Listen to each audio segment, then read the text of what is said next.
देखो, एक बार हम अपने पूर्वजों के लिए कार्य करें कि भागवत जी हम पूर्वजों के लिए कर रहे हैं, एक बार अपने लिए भी करो कि ये हम अपने पुण्य के लिए, कि हमारे बच्चे भविष्य में क्या करते हैं क्या नहीं करते, करें ना करें, तो हमें पुण्य के लिए, मोक्ष के लिए किसी से भीख ना मांगना पड़े। इतना पुण्य तो करके ही मरना कि उस पुण्य के बल पर ही आपका उद्धार हो जाए, आपको किसी से भीख ना मांगना पड़े। भैया थोड़ा तुम पुण्य कर दो तो हमारी मुक्ति हो जाए। कुछ कार्य अच्छे काम करके ही जाओ। जैसे रोटी कपड़ा मकान सबकी आवश्यकता है ना। जैसे रोटी कपड़ा मकान सबकी आवश्यकता है, ऐसे ही भागवत अन्नदान और गौदान सबकी आवश्यकता है।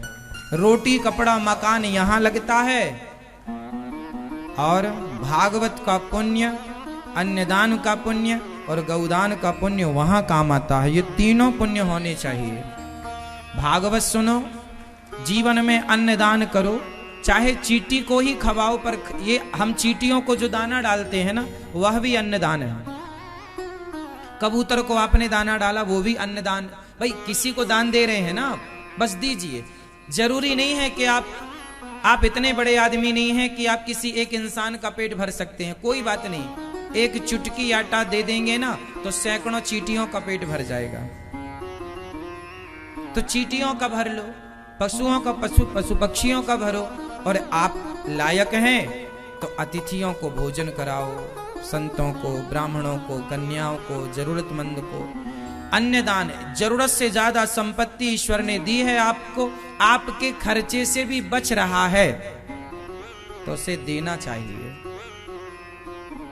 आपकी तो सारी जरूरतें पूरी हो गई, फिर भी आपका पैसा आपके पास है, तो कुछ वो सेवा में लगे, क्योंकि वो जो बचा रखा है वो तो आपके संग नहीं जाएगा, पर जो आपने किसी को दे दिया, जैसे आपने बैंक में एफडी कर दी, तो सेव है वो बढ़ के ही आपको कुछ वर्षों में मिलती है। ऐसे आपने किसी दीन दुखी जरूरतमंद संतों को अन्न क्षेत्र इत्यादि करा दिया, अन्न दान दे दिया, तो वो एफडी हो गई। अब जो दान दिया है वो बढ़कर ही मिलेगा जब जरूरत पड़ेगी।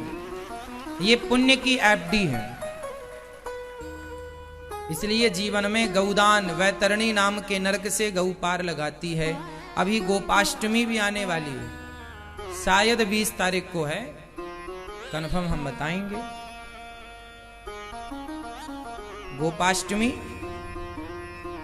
गोपाष्टमी वो दिन है जिस दिन से भगवान गैया चराना शुरू किए थे।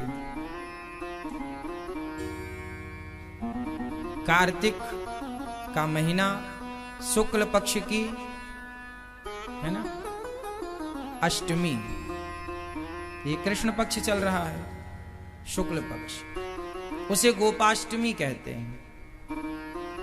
तो गाय की सेवा जरूर कीजिएगा। जब भगवान कृष्ण का जन्म हुआ तो नंद बाबा ने सैकड़ों गायों का दान किया, गाय दान। इसलिए जीवन में अन्नदान, गौदान और भागवत, ये 3 कार्य करके ही मरिएगा। रोटी कपड़ा मकान यहाँ की जरूरत, भागवत अन्नदान और गौदान वहां की जरूरत। जीवन में पुण्य का कार्य जितना हो करो।